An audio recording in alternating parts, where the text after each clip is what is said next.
क्या करें। तो नॉर्मल एक सरकारी स्कूल से इंटर था मेरा, फिर एक नॉर्मल ग्रेजुएशन किए, ग्रेजुएशन बीएससी। अब इसमें फाइनेंशियली दिक्कत भी बहुत ज़्यादा आ गया। इन दिक्कत में सबसे ज़्यादा साथ दिया मेरे 3 दोस्तों ने, सोनू, पवन, हेमंत। ये 3 दोस्तों ने हमारा बहुत ज़्यादा हेल्प किया और हम सबसे खुशनसीब हैं। हम ये कह सकते हैं कि दोस्त हमें बड़ा बढ़िया मिले। तो सोनू था, पवन, हेमंत, इन लोग के पास जो पॉकेट मनी आती थी ना, तो जो घर से उसमें से काट के कुछ हमको दे देते, कुछ ये, तो हम लोग में मिलजुल के अच्छे से करते थे। तो एक साथ में हम लोग पढ़ाई करते थे। हम सबको, चारों को, हम लोगों को डिफेंस में ही जाना था।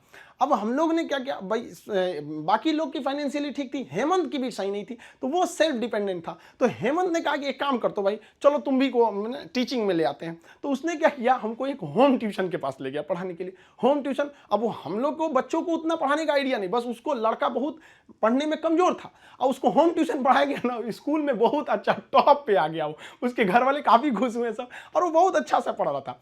इसी बीच उसने कहा कि चलो तुम्हें एक कोचिंग में इंट्रोड्यूस करते हैं। तो एक कोचिंग में गए, वहाँ पे मतलब काफ़ी स्टूडेंट जो थे, मतलब बहुत ज़्यादा नहीं थे, नॉर्मल था कोचिंग वहाँ पे। वहाँ हम गए तो हमको फर्स्ट दिन केवल 6 लड़के मिले, और 6 लड़के में अजीब सा माहौल हो गया। वो हमको, मेरी दाढ़ी उड़ी भी नहीं थी, तो अजीब, उनको लगा कि तो हम ही लोग के बीच का है।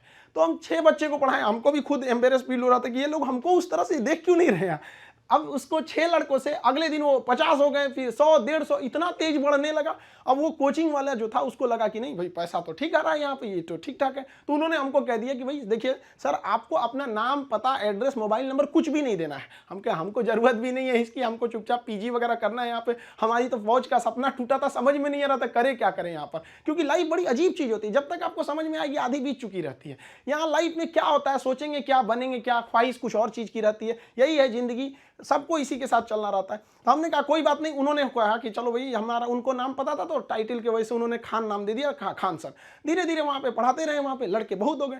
वो कोचिंग वालों को पैसा ज़्यादा दिखता था, हमें बच्चों का करियर दिखता था। वो कहते थे कि सर इतनी कम फी में आप इतना क्यों बता रहे हो। हम कहे सर हम कैसे करें, उनके साथ किस तरह से हम कह देंगे कि तुम्हें कम बता। इस वजह से थोड़ा सा टसल हो गया, हमको वो छोड़ना पड़ गया कोचिंग। फिर दूसरे जगह गए, तीसरे जगह। उसके बाद से हम लोग ने यहाँ पर आके अपना खान जीएस रिसर्च सेंटर किए। तो हमारा यहाँ पे कुछ खास जानकारी नहीं थी पटना में, क्योंकि हम लोग गांव एरिया से आए थे।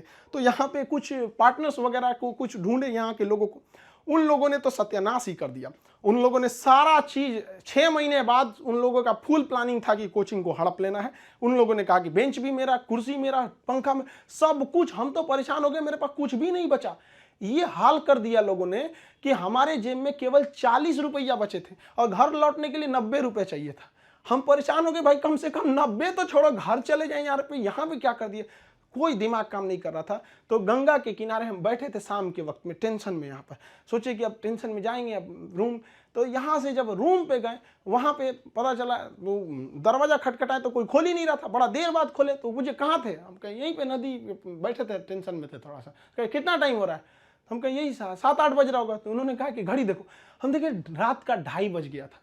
टेंशन से ना दिमाग काम नहीं कर रहा था, क्या करे क्या नहीं, अजीब सा माहौल हो गया था। अब हमको समझ में आ गया कि भाई हमारे पास केवल 40 बचा है, यानी ऊपर वाला हमको रोक रहा है यहाँ पर किसी ना किसी वजह से, तो हमें रुकना चाहिए। अब फाइनली हमने भी डिसाइड कर लिया कि अब हमको अपने फिर से एक नई शुरुआत करनी है। इस बीच हमको एक अनुभव मिला कि भाई सब पे आप आंख बंद करके भरोसा नहीं कर सकते। अब टीचर और स्टूडेंट का एक रिलेशन भारत में बहुत बेहतरीन है, ये आदिकाल से देखा जाता है। तो हमने क्या किया ना, अब कोचिंग्स में ना स्टूडेंट्स जो थे, बहुत जो पुराने थे, जिनका मान के चलिए कहीं जॉब हो गया, अभी ज्वाइनिंग लेटर का वेट कर रहे हैं ऐसे, तो उन लोगों को रखे कि भाई देखो हम लोग को फिर से शुरुआत करनी है, क्योंकि ऐसे हम लोग छोड़ नहीं सकते हैं। क्योंकि यहाँ पे क्या हो गया कि कोचिंग एक इंडस्ट्री बन चुका है, लोग इसको इनकम सोच रहे हैं। अब हम लोग आंख में इसलिए खटकते थे, हम लोग के लिए पैसे मायने नहीं रखते थे, लड़कों का पढ़ाई मायने रखता था। तो प्रॉब्लम तो सबको हो रही थी, तो हम लोगों को ये शुरुआत करनी थी। अब शुरुआत किए कैसे तैसे, थोड़ा बहुत पैसे से स्टार्ट किए लोग। अब वहां पे क्या है कि जो गरीब है पैसे मत दो भैया, विकलांग हो मत दो, कभी कोई इस तरह से जोर नहीं दिया गया। इस वजह से ही फाइनेंशियल प्रॉब्लम है। अगर अदरवाइज में आदमी पैसे के पीछे पड़ा रहता तो कोई प्रॉब्लम नहीं था। इस बीच हमारे कोचिंग पे बम चल गया, तबातोड़ बम चल रहा है। हमको अजीब सा लग गया कि भाई हम कोचिंग में है कि बॉर्डर पे खड़े हैं, हमारा सपना तो नहीं पूरा हो गया, हम फौज में आ गए हैं। दीजिए देख रहे हैं पूरा अफरा तफरी मचा हुआ है बम से।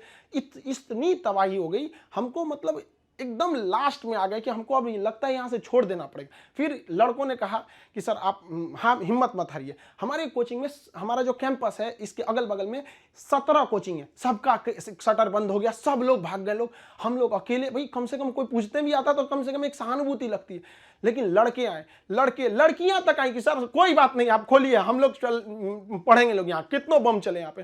तो हम क्या किए, पूरे कैंपस में मेरे कोचिंग पे सुबह में बम चला था, शाम वाले बैच में पूरे फुल प्लेजेड से स्टूडेंट आए थे, और जो बच्चे पढ़ रहे थे उसके अगले बैच के बच्चे नीचे खड़े होकर कह रहे थे कि अगर बम चलेगा तो पहले हमारे ऊपर बम चलेगा, कोचिंग को कुछ नहीं होने देंगे। बहुत हेल्प हुआ हमको यहाँ पर, बच्चों ने ही हमको बहुत ज्यादा सपोर्ट किया। और धीरे धीरे ऊपर वाला सबको देखते रहता है, क्योंकि हम दूसरे के सीसीटीवी कैमरे से बच सकते हैं, ऊपर वाले के सीसीटीवी कैमरे से नहीं बच सकते हैं। और अचानक साथ मिला, सारे बच्चे देखते देखते हमने बच्चों के लिए लाइब्रेरी भी डाला, वो पटना का सबसे बड़ा लाइब्रेरी हो गया, फिर कोचिंग बड़ा हो गया, सब कुछ सही हो गया, लड़कों का रिजल्ट आने लगा, सारे लड़के खुश हो गए। और खास करके उस बैच के लड़के जो पढ़ रहे थे और जिनके पास बम्बार्डमेंट हुई थी, वो भी उनके लिए पहला अनुभव था, सब डर गए थे कि आखिर क्या हो रहा है। और देखते देखते सब कुछ सही हो गया। तब तक अचानक बीच में आ गया कोरोना, और कोरोना ने लॉकडाउन किया और सब चीज घर के अंदर हो गया, और हम लोग के लिए एकदम नया अनुभव।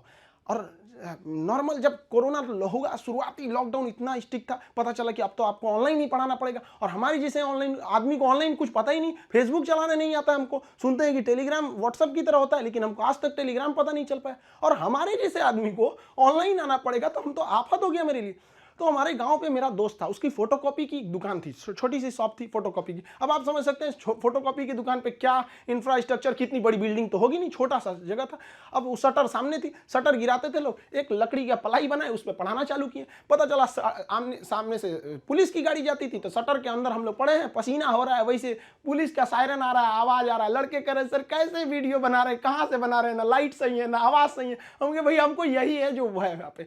मेरा सारा सेटअप जो पढ़ाने का इंस्ट्रूमेंट होता है, जो पीछे पैनल लगे होते हैं पढ़ाने के लिए, वो सारा पटना में रह गया था, और हमारे गांव में ऐसी व्यवस्था नहीं थी। हम क्या करें। और जो 2020 का लॉकडाउन था, बहुत ही स्ट्रिक्ट लॉकडाउन था, तो उस लॉकडाउन में हमको आना था पटना, कैसे भी आने का कोई साधन नहीं था। तो हम ट्रक के क्लीनर बन के आए थे, खलासी जो होता है, ऐसे गंजी पहन के गमछा बांध लिए थे, चलो चलो चलो, ऐसे क्लीनर बन के आए यहाँ पे, खुद ही लोड किए, सब कुछ किए और लेके जाए। अब स्टूडियो कैसे बनता है भाई पता ही नहीं, तो 2 बांस लाए, ऊपर बांस लगाए, उसमें ट्यूबलाइट को रस्सी से बांध के बना दिए, और वैसे ही पढ़ाना चालू किए लोगों को। अब वहाँ मेरे पास हर साधन आ गए पढ़ाने वाला, अब लोगों को समझ में आने लगा।